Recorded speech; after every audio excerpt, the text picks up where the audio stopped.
ሰላም ሰላም ውድ ተመልካቾች እንዴት ናችሁ? እንደምን አላችሁ? የሆነ መረጃ ይዤላችሁ መጥቻለሁ። ይህ መረጃ ለሁሉም እንዲደርስ ለፋኖ ሰራዊት እንዲደርስ ቻናሉ ተደራሽነት እንዲሆን ሼር አድርጉ፣ ላይክ አድርጉ፣ ሰብስክራይብ አድርጉ።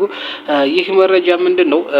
አሁን አፋባና አፋድ አንድነትን ወደ አንድ ሊመጡ እንደሆነ በጣም እየተዘገበ ነው። አዎ ወደ አንድ ሊመጡ ነው። አንድነትን የሚፈልጉ አሉ። ነገር ግን ሸዋ አካባቢ ላይ አዶናይ አበበ አቤጺሞና እስክንድር ነጋ ስራቸውን በበላይነት እየሰሩ ነው። ይህ ስራቸውን ምንድነው? ሰሞኑን 50 አለቃ ታደሰን፣ 10 አለቃ ወንድምን፣ ዘነበንና ቢንያምን ስለዚህ እነዚህ ታደሰ፣ ዘበነ፣ ቢንያምና ወንድም እንግዲህ ከ2012-13 ጀምረው ለበርካታ ሰራዊቶች ሞራል ሆነው በግንባታ ደረጃ ከጎጃም፣ ጎንደር፣ ወሎና ሸዋ ሳይዱ ሳይለያዩ ሲያሰለጥኑ እየመለመሉ ሲያሰለጥኑ ሞራል ሲገነቡ የቆዩ ናቸው። እንግዲህ እነ እስክንድር አቤጺሞና አዶናይ ምንድነው ተልኳቸው ስትሉ እጅ ማሰጠት ነው። አሁን መጨረሻ ላይ የሚገባው እነ እስክንድር ናቸው፣ እነ ደረጀ ናቸው መጨረሻ ላይ የሚገቡት። ስለዚህ እጅ ማሰጠት ነው። እጅ ማሰጠትን እምቢ ያለውን እንግዲህ እየጠቆሙና ራሳቸው ሽፋን እየሰጡ ራሳቸው እዛው ላይ እንግዲህ እነ ዘነበን፣ እነ ቢንያምን፣ እነ ታደሰና እነ ወንድምን አስገድሏቸዋል፣ ገድሏቸዋል። ይህን ያደረጉት ማን ነው? እነ መከተው እንግዲህ ከነምሬ ወዳጆ ጋር በመጣመር ከፍተኛ ድል እያደረጉ ባለበት ሰዓት እጅ አልሰጥም ያሉትን በከፍተኛ ሁኔታ እያስመቷቸው ነው። ስለዚህ እነ 50 አለቃ ታደሰን፣ 10 አለቃ ወንድምን፣ እነ ዘነበንና እነ ቢንያምን እንግዲህ አስገድሏቸዋል። እነዚህ ብቻ አይደለም፣ በርካታ የሸዋ ፋኖች ተገድሏል። ማለትም በጥር 4 እና በጥር 5 በርካታ የሚባሉ እጅ አንሰጥም እኛ ከወንድሞቻችን ጋር ከአፋብኃ ጎን ሆነን እንታገላለን እንጂ ያንተ እጅ የማሰጠት አንተ ብልጽግና ነህ ብለው በድፍረት ስብሰባ ላይ የተናገሩትን ለስብሰባ እየጠራ ሲገል የቆየ ነው እስክንድር ማለት።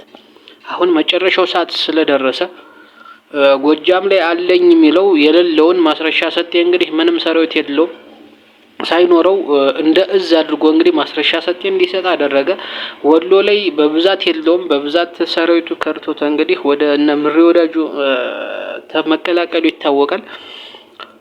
ያ ሲያልቅበት እጁን ሰጠ። ኮሎኔል ፈንታውን እጁን እንዲሰጥ ተደረገ።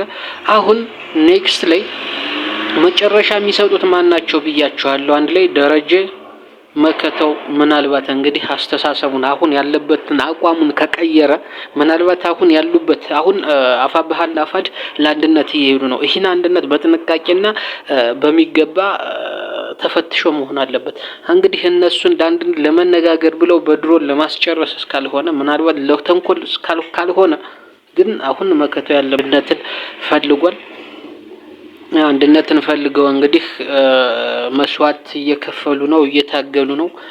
በዚህ ሁኔታ ቢቀጥል ደስ ይላል። ነገር ግን ምናልባት ይህን ጥርጣሬም ያስኬዳል። እንግዲህ እስክንድርን አቅፎ ይዞ እንግዲህ ለአፋብኃ ጋር አንድ ሆናለሁ ማለት ትንሽ የቀልድ ስለሚመስል ይህ ነገር ትኩረት ሊሰጠው ይገባል። ነገር ግን ትኩረት ሊሰጠው ይገባል እንጂ ይህ አንድነት ደግሞ መበረታታት አለበት። ትኩረት ጥንቃቄ በተሞላበት መንገድ እነ መከተው ጋር ከነ ደረጀ ጋር አንድ መሆን ግዴታ ነው፣ ያስፈልጋል። ነገር ግን እስክንድርን ማመን፣ አቤጺሞን፣ አዶናይን ማመን ቀብሮ ነው። አሁን መጨረሻ ላይ የሚሰጡት ከሰጡ ነው እንግዲህ ይህ ከተበላሸ እነ መከተው አሁን ያሉበትን አቋም ለተንኮል ካሰቡት ነው። አሁን ያሉበትን አቋም ለተንኮል አስበውት ከሆነ መጨረሻ የሚሰጡት መከተው እስክንድርና ደረጀ ናቸው።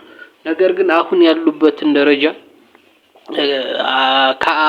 አሁን ካሉበት ከውሳኔያቸው ፈቀቅ ካላሉ፣ ውሳኔያቸው አሪፍ ከሆነ እውነት የአንድነት ሞራሉ በዚህ ሁኔታ ከቀጠለ ግን መጨረሻ የሚሰጠው እስክንድር ነው ማለት ነው። ምናልባት እስክንድርም እጅ የመስጠቱ ሁኔታ እድሉን ሊያገኝ ይችላል። ምክንያቱም መከተው እዛው ሊያስቀረው ስለሚችል ማለት ነው። ስለዚህ ነገር ጥንቃቄ ያስፈልገዋል። በደንብ በጥንቃቄ መመራት አለበት።